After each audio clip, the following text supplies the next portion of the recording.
नमस्कार, जय जोहार गुहार। छत्तीसगढ़ में आप सभी का बहुत स्वागत है। मैं हूं विवेक पांडे आपके साथ। तो छत्तीसगढ़ के लिए 2023 चुनावी वर्ष है। ऐसे में प्रदेश की जनता को कई सौगातों का भी इंतजार है।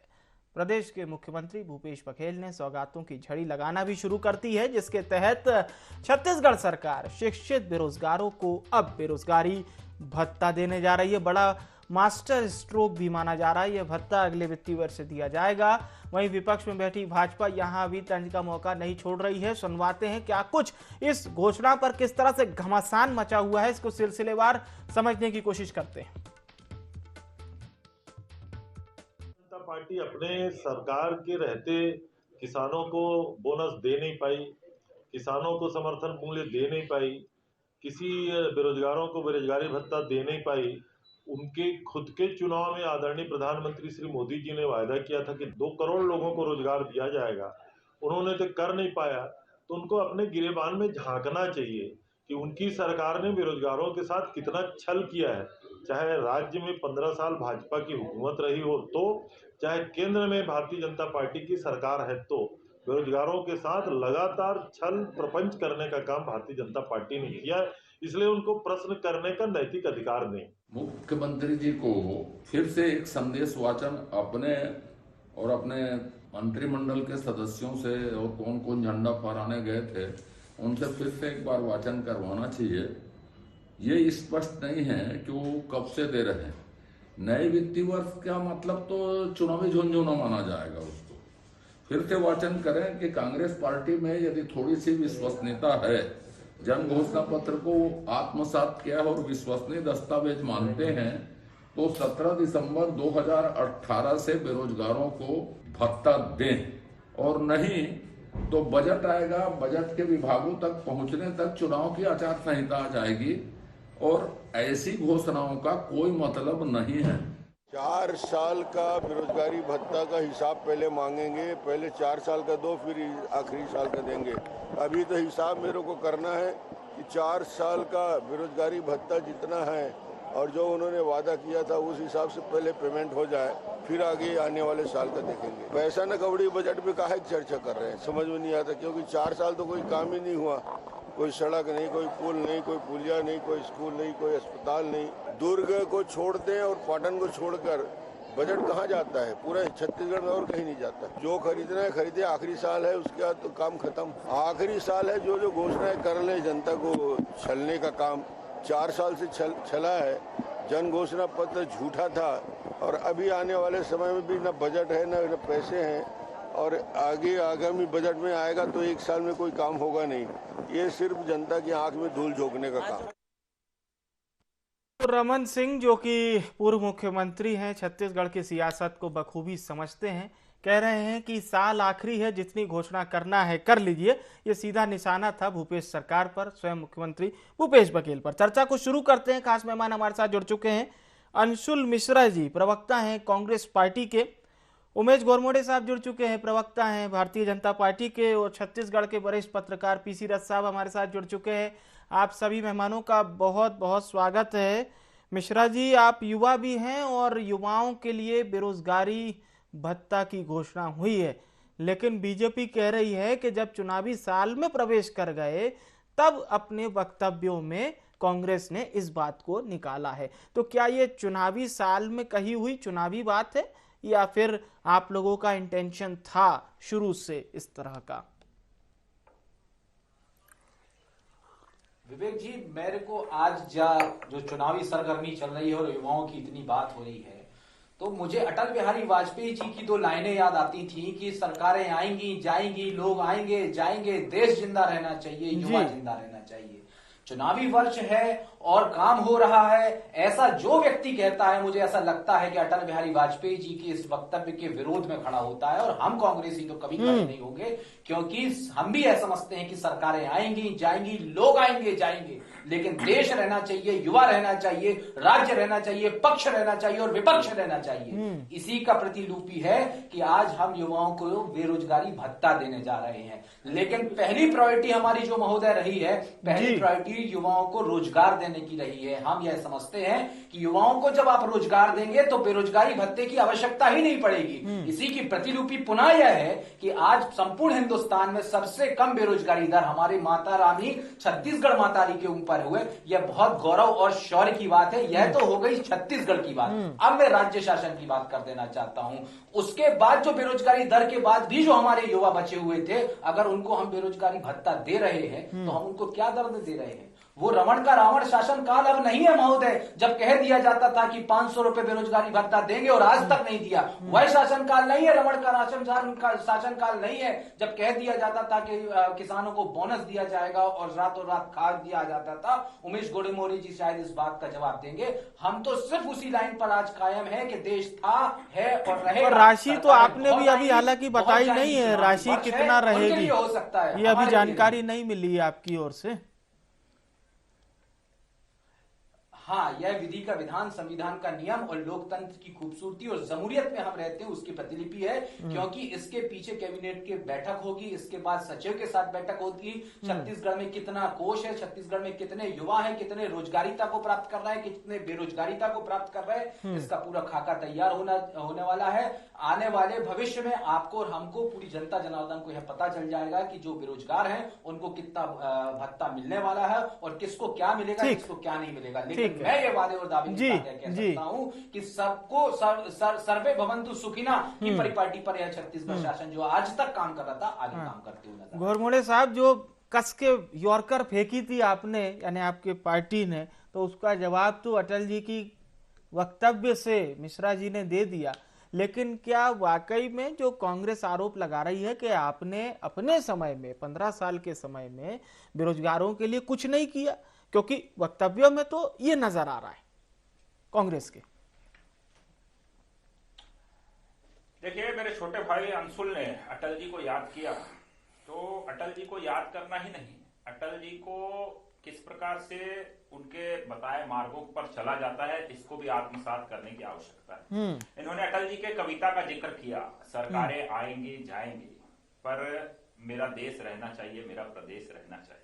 यहां तक तो ठीक है जी, लेकिन छत्तीसगढ़ के अंदर में अगर बजट का 87% तक अगर कर्ज हो जाए तो किस प्रकार से प्रदेश और इस प्रदेश की जनता आगे बढ़ेगी भविष्य के अंदर में? क्योंकि सरकारें तो आती जाती रहती है, चेहरा बदलता रहता है, लेकिन सफर करना जनता को पड़ता है। तो इस बात को भी जरा समझने की यहाँ पर आवश्यकता है। केवल अटल जी के कविता को पढ़ लेने मात्र से नहीं होगा, उस पर उसको आत्मसात करते हुए आगे बढ़ने की आवश्यकता है। और शायद अटल जी ने इसीलिए इस प्रदेश का निर्माण किया था, इस प्रदेश की जनता को आगे बढ़ाने के लिए। लेकिन मुझको लगता है कि उसमें कहीं ना कहीं खलल डालने का काम बीते 4 वर्षों में कांग्रेस ने किया, इसलिए कर्ज के बोझ तले आज छत्तीसगढ़ प्रदेश को दबाने का पाप इन्होंने किया है।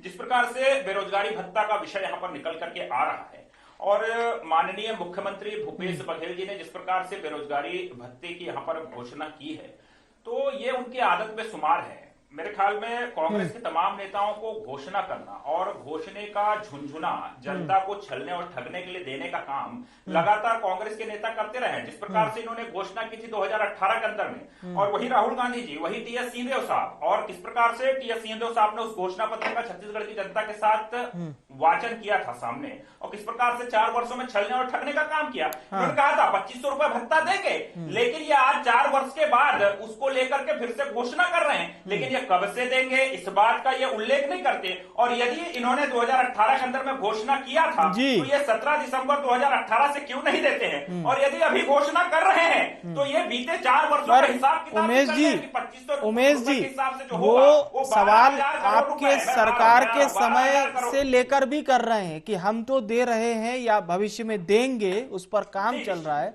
वो आपसे भी सवाल कर रहे हैं कि आपने क्यों नहीं दिया। मैं आ रहा हूं उस पर भी आ रहा हूं। देखिए, सरकार इनकी है, तमाम 2000 से जब से छत्तीसगढ़ राज्य अलग हुआ, कांग्रेस की सरकार रही, जोगी जी मुख्यमंत्री रहे, उसके बाद भारतीय जनता पार्टी की सरकार रही, 15 वर्षों तक डॉक्टर रमन सिंह जी मुख्यमंत्री रहे। पूरे रिकॉर्ड है बेरोजगारी भत्ता 15 तक हमने देने का काम किया और हमने 15 वर्षों में लगातार रोजगार देने का काम किया। ऐसा कोई डिपार्टमेंट नहीं है, शासकीय डिपार्टमेंट से लेकर के स्वरोजगार से लेकर के स्किल डेवलपमेंट से लेकर के तमाम अवसर इस प्रदेश के युवाओं को हमने उपलब्ध कराने का काम किया। और अभी अंशुल जी यहाँ पर कह रहे थे कि इस प्रदेश के अंदर में बेरोजगारी दर कम है। लगातार पोस्टरों के माध्यम से, कांग्रेस के नेताओं के माध्यम से हमने सुना कि इस प्रदेश के अंदर में बेरोजगारी तो है ही नहीं, तो फिर किस आधार पर मुख्यमंत्री जी ये भत्ते की घोषणा कर रहे हैं?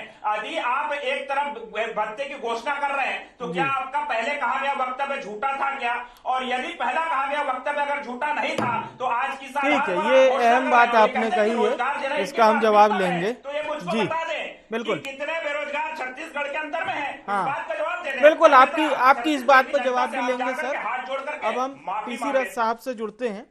पीसी रथ साहब, ये चुनावी साल में बड़ी घोषणा मुख्यमंत्री जी की, और अब जिस तरह से सरकार काम कर रही है, बजट भी मुख्यमंत्री जी ही पेश करेंगे, ये भी हमें पता है, और सदन में भी जब वो इस बात को रखेंगे। बहरहाल अभी तो कवायद सारी जारी है, लेकिन सरकार के लिए कितना बूस्ट मानते हैं आप? सरकार को कितनी ताकत मिलेगी इस घोषणा से?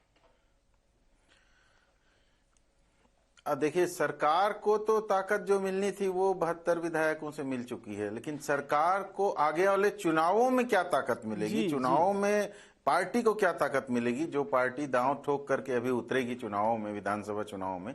तो दूसरी बात ये कि वो हाथ जोड़ो यात्रा भी शुरू हो गई, गांव-गांव तक पहुंचने की जो यात्रा है। तो ये कुल मिलाकर के कांग्रेस के लिए अपने पहले के वायदों को और 4 साल में किए गए काम को मूल्यांकन करने का समय है कि वास्तव में वो कितनी इफेक्टिव रही, गांव तक के वो योजनाएं पहुंची या फाइलों में रह गई वो योजनाएं। क्योंकि हम देखते हैं कि जो गांव को लेकर के जो फ्लैगशिप योजना थी ये कि नरवा गरवा गुरवा भारी, उसमें बहुत जगह सफलता नहीं मिली है। अभी भी सड़क पे बहुत मवेशी मिलते हैं, सड़क दुर्घटनाओं का कारण मवेशी बनते हैं। और पूरे अगर देखा जाए प्रदेश में तो जितने जिले हैं उसमें मुश्किल से सरकार खुद अपने आंकड़ों में भी बहुत महत्वपूर्ण उपलब्धि या 80% या 60% ऐसा दावा नहीं कर पा रही है। तो ये योजनाओं के मूल्यांकन का वर्ष है। तो लोक लुभावन नारे देना, लोक लुभावन योजनाएं फेंकना, ये होंगे।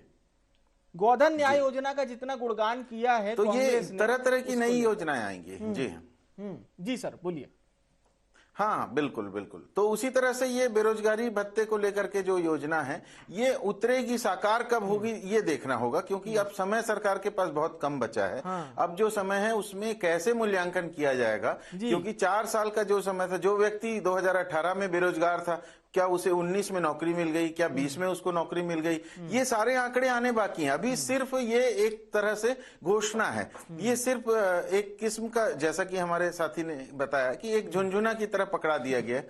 इसका बहुत महत्व नहीं है, क्योंकि आजकल लोग जो हैं वो वास्तव में हमारे हाथ क्या आया ये भी देखते हैं। तो सरकार की घोषणाओं को वोट में बदलने का उम्मीद कम है इससे, लेकिन असली मूल्यांकन वही होगा कि गांव तक पहुंच के जब गांव की डिमांड को कितना फुलफिल कर पाई है सरकार, ये मूल्यांकित होगा वहां पर। तो योजनाओं का पूरा एक तरह से सोशल ऑडिटिंग का मौका मिल रहा है कांग्रेस को। सोशल ऑडिटिंग होगी तो अपने आप अच्छा काम जहां होगा वहां के नेताओं को जनता सिर पे उठाएगी, और जहां पर नहीं हुआ होगा वहां के नेताओं को विचार करना पड़ेगा कि उनके बदले कौन जनप्रतिनिधि हो सकता है। कुल मिलाकर परिस्थितियां यही हैं। जी मिश्रा जी, अब देखिए ये तो कठिन सवाल हो गया आपके लिए, क्योंकि समय कम बचा है, और फिर युवाओं के बीच में, क्योंकि घोरमोड़े साहब जैसे प्रवक्ता हैं बीजेपी के पास एक से एक, जो बताएंगे प्रदेश में जा जाके कि देखिए 18 में जब आ रहे थे तब ये बोले थे, और क्लिपिंग तक चलाएंगे। अब तो मैं देखता रहता हूँ घोरमोड़े जी टेक्नोलॉजी फ्रेंडली हैं, तो बड़ा शेयर वगैरह भी करते रहते हैं। जी मिश्रा जी।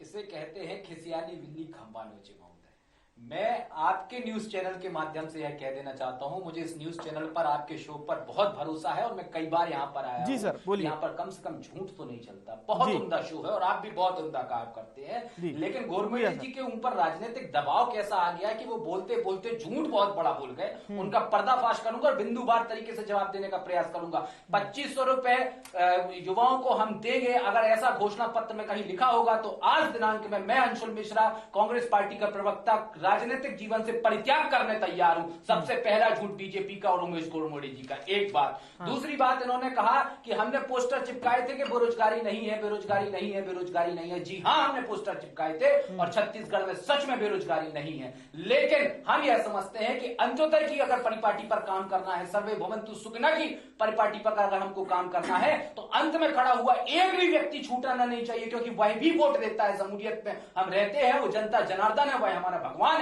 अगर वो कहीं ना कहीं किसी न किसी कारण से छूट गया है तो उस तक भी सरकार की योजनाएं पहुंच जाना चाहिए। अगर वह बेरोजगार है तो उस तक बेरोजगारी भत्ता पहुंच जाना चाहिए। दूसरी बात, आपके जैसे नहीं होगा कि 500 रुपए कहा था और खुद डकार गए और सो गए और पता ही नहीं चला, ऐसे आपके जैसे नहीं होगा। हाँ, और एक बहुत मुद्दे की बात कही महोदय ने कि कर्ज के तले छत्तीसगढ़ महतारी दब चुकी है। कितना प्रेम करते हैं कर्ज के तले छत्तीसगढ़ महतारी से महोदय।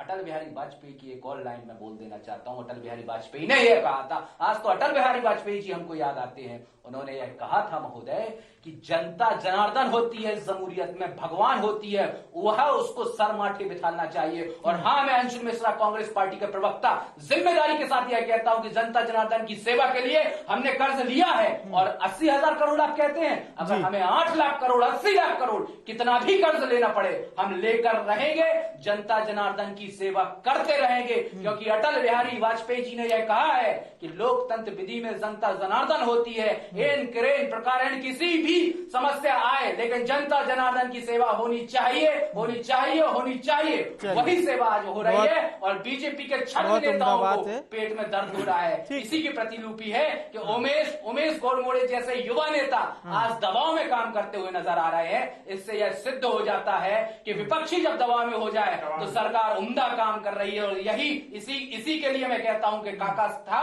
तो भरोसा था, काका है तो भरोसा है और काका रहेगा तो भरोसा रहेगा। अब ये चर्चा को मिश्रा जी ने दबाव पर जोड़ दिया है। क्या उमेश जी आप दबाव में काम कर रहे हैं? मैं आ रहा हूं सर, पूरे, अरे भैया पूरे दबाव के साथ आ रहा हूं, चिंता मत करिए अंशुल जी। देखिए, अंशुल जी ने बहुत बेहतर तरीके से श्रद्धेय अटल जी को यहाँ पर याद किया, लेकिन मैं मुझको बड़ा कवि कुलगुरु है महोदय, हमारे रत्न है कवि कुलगुरु, उनको हम याद करते हैं। कहीं कोई दो राय नहीं है, कहीं कोई दो राय नहीं। लेकिन इस बात का भी आज यकीन हो गया है कि यही कांग्रेस के नेता कहते थे कि इनके पास सर्वश्रेष्ठ, देश का, दुनिया का सबसे अच्छा अर्थशास्त्री डॉक्टर मनमोहन सिंह के रूप में है जी। अंशुल जी अर्थशास्त्र भी पढ़ लेते हैं, कर्ज को लेकर के, जनता जनार्दन को लेकर के बहुत सारी यहाँ पर बात कर रहे थे। इकोनॉमिक्स के हिसाब से, अर्थशास्त्र के हिसाब से कर्ज लेने की जो लिमिट होती है 30% होती है। कोई भी राज्य यदि उस 30% के अंदर अगर कर्ज लेता है तो वो राज्य बेहतर माना जाता है और जनता के हित में निर्णय लेने वाला राज्य और राज्य की इकोनॉमी को बेहतर तरीके से आगे बढ़ाने वाला राज्य की श्रेणी में गिना जाता है जी। क्या अंशुल जी, आपने इस 30% की लिमिट को बीते 4 वर्ष में हर साल बार बार पार करके छत्तीसगढ़ की जनता को कर्ज के बोझ तले दबाने का पाप यहाँ पर नहीं किया है? तो मैं आ जाता हूँ बेरोजगारी के ऊपर। आपने बहुत लंबी तकरीर की है, बहुत सारे सवाल यहाँ पर उठाए हैं। अब बेरोजगारी वाला जो विषय है, इसको लेकर के घोषणा हुई है कि आप कब से देंगे? क्या ये चुनावी घोषणा पत्र की तरह ही एक झुंझुरा है जो आप अगले वित्तीय वर्ष से अप्रैल से देने की बात करेंगे और तब तक चुनाव आ जाएंगे और आपका ये सब वादा इरादा सबका सब धरा रह जाएगा? यही कांग्रेस के नेता है। अंशुल जी युवा हैं, ये 2018 उसके पहले युवक कांग्रेस में थे। घूम घूम करके पूरे प्रदेश के अंदर में बेरोजगारी फॉर्म भरवाने का काम अंशुल जी ने किया था, बेरोजगारी भत्ते के नाम पर फॉर्म भराने का काम किया था। और यही अंशुल जी, इंक्लूडिंग मुख्यमंत्री भूपेश बघेल जी, उस वक्त कांग्रेस के प्रदेश के अध्यक्ष थे, ये पूरे प्रदेश में घूम घूम करके दावा करते थे कि इस प्रदेश के अंदर में 25 लाख पंजीकृत बेरोजगार है और 25 लाख अपंजीकृत बेरोजगार, ये 50 लाख बेरोजगार की बात करते हैं। आपके इस लोकप्रिय चैनल के ऊपर मैं पूछता हूं अंशुल मिश्रा से और इस छत्तीसगढ़ की सरकार से लगातार 4 वर्षों से पूछ रहे हैं प्रदेश के अंदर में कितने बेरोजगार हैं, कितने पंजीकृत बेरोजगार हैं जिनका रोजगार कार्यालय के अंदर में पंजीयन है? इस सवाल का जवाब आगे कांग्रेस की सरकार नहीं देती है। और ये जो भत्ता की आप घोषणा कर रहे हैं, क्या आप उन पंजीकृत बेरोजगारों को देंगे और अपंजीकृत बेरोजगारों का क्या होगा, इस बात को आपको स्पष्ट करना चाहिए। और आने वाले समय के अंदर में, जब आप कह रहे थे अभी इससे पहले के वक्तव्य में कि मंत्रिमंडल के अंदर में इसमें चर्चा होगी, इसके विस्तार से चर्चा होगी, उसके बाद सदन के अंदर में विस्तार से बजट लाया जाएगा, मैं छत्तीसगढ़ के युवाओं की तरफ से आपसे मांग करता हूं, मेरी मांग आप पहुंचा दीजिएगा। बीते 4 वर्षों का बकाया, चलिए आपने सीधा सवाल किया है। अब रथ साहब के पास हम लौटे, उससे पहले अंशुल मिश्रा जी, आप उमेश जी के सवालों का जवाब दे दीजिए, फिर हम रथ साहब के पास जाएंगे। तब मैं मानूंगा कि आपकी तकरीर में दम है। ठीक है अंशुल मिश्रा जी, बहुत संक्षिप्त में मैं कंप्लीट करूं, मैं जवाब दूं, तुरंत जवाब दूं अगर आपकी अनुमति हो। जी जी बोलिए। हाँ बोलिए आपको। जी जी जी जी बहुत अच्छी बात कही। मनमोहन सिंह जी को भी इनने याद कर लिया। जब छत्तीसगढ़ विकास के रथ पर सवार होते हुए काम करता है तो ऐसा लगता है कि मनमोहन सिंह को अगर याद ना किया जाए तो अछूता समझ में आता है वह शादी किस काम की जिसमें मनमोहन सिंह जी के वक्तव्य पेश ना हो। चलिए मैं आपको बता देता जाता हूं, आप बड़ी हुंकार भर रहे थे कि 30% तक के आपने लिमिट कितने बार क्रॉस की। हाँ, हमने हर बार क्रॉस की। इसी की प्रतिलिपि है कि 7.9 जीएसडीपी, ऐतिहासिक जीएसडीपी छत्तीसगढ़ की आज है। मेरी छत्तीसगढ़ मतानी की जीएसडीपी 7.9 लाइक कर रही है। मैंने बीच में किसी का नहीं बोला, मैं उम्मीद करता हूं, मैं कंप्लीट कर रहा हूं। आपका बिंदुवार तरीके से जवाब दूंगा। अगर आप जिम्मेदार व्यक्ति होंगे तो, अगर आप जिम्मेदार व्यक्ति होंगे तो जिम्मेदार के साथ आप जिम्मेदारी से जवाब कंप्लीट बोल रहा हूँ। आप जिम्मेदार व्यक्ति जो है 7.9 है और पूरे हिंदुस्तान की जीएसडीपी 2.1 है। चलिए ठीक है, समय बिल्कुल इजाजत नहीं दे रहा। मोदी जी पीसी रथ साहब का रुख कर क्या लेते हुआ हैं।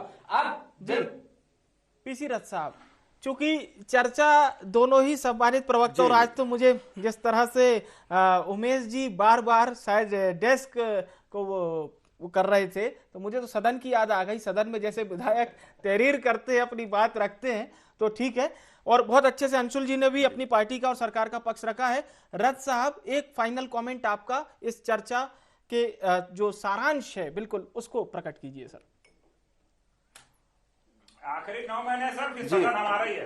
अंत्योदय की योजना, अंत्योदय की भावना को याद करते हुए जो कहा गया, जी जी रथ साहब को सुनते हैं। जो स्थितियां बन रही हैं, राजनीतिक निष्कर्ष, हाँ राजनीतिक विमर्श जिस तरह से जा रहा है, उसमें अंतिम आदमी तक पहुंचने वाली बातें की जानी में, केवल बातों के रूप में किया जाना उतना हृदय को प्रभावित नहीं करता है। क्योंकि एक तरफ हम आज ही खबर पढ़ते हैं कि 14 टोयोटा फॉर्च्यूनर गाड़ी ले रहे हैं मुख्यमंत्री की सुरक्षा के लिए। अब ये 8-10 करोड़ का मामला है, और अभी प्रदेश में कोई ऐसी बड़ी घटना या कोई ऐसा कुछ हुआ नहीं है कि अचानक से हमको इतनी बड़ी खर्च की जरूरत जो है पड़े। और हम मितव्ययता की बात करते हैं, हम गोबर पेंट से सरकारी भवनों को की लिपाई करके ग्रामीण रोजगार को प्रोत्साहित करने की बात करते हैं, फिर अचानक से इस तरह के निर्णय आते हैं, तो एक संदेह होता है कि कुल मिलाकर के विकास का रास्ता जो है वो समग्र विकास का रास्ता है जिसमें ग्रामीण और शहरी विकास शामिल है, या केवल राजनीतिज्ञों के विकास का रास्ता है, या फिर मिली जुली कुश्ती का, नूरा कुश्ती का विकास का रास्ता। क्योंकि प्रदेश छत्तीसगढ़ रिसोर्सफुल प्रदेश है। यहाँ के प्राकृतिक संसाधन और यहाँ की जो मानव संसाधन है वो पूरे देश में अपना वजन रखते हैं। और इस वजन रखने वाले प्रदेश में अगर हम ठोस नीतियों के आधार पर आगे बढ़ेंगे तो हम छत्तीसगढ़ को पूरे देश में सबसे विकसित राज्य के रूप में भी देख सकते हैं। हमारे पास किसी भी तरह के खजानों की कमी नहीं है, अयस्क है, सारी चीजें हैं, लेकिन नीतियां जो है वो दीर्घकालीन होनी चाहिए। जी जी, बहुत बहुत धन्यवाद आप सभी सम्मानित जनों का हमारे साथ चर्चा में शामिल होने के लिए, अपना वक्त निकालने के लिए शुक्रिया आप सभी का। चर्चा केवल यही हो रही थी कि इस बजट को लेकर, यानी ये बजट से पहले की बड़ी घोषणा है। मुख्यमंत्री भूपेश बघेल जो इस प्रदेश के वित्त मंत्री भी हैं, बजट वही पेश करेंगे, और बजट में इन घोषणाओं का भी न केवल मूल्यांकन होगा बल्कि साथ ही साथ अक्षरशः जनता को बताया जाएगा कि देखिए हम आपके लिए ये सब ला रहे हैं। अब बात अगर हम केवल और केवल इस विषय पर करें कि युवाओं को कितना फायदा मिलेगा, युवा कितना अग्रसर होंगे कांग्रेस के प्रति, सरकार के प्रति, तो इसके लिए थोड़ा सा इंतजार आपको करना होगा। बजट पेश होने के बाद क्लियर हो जाएगा कि युवा कितने जुड़ पाए इस बड़ी घोषणा से। गुहार छत्तीसगढ़ में इतना ही। मुझे यानी विवेक को दीजिए इजाजत। नमस्कार।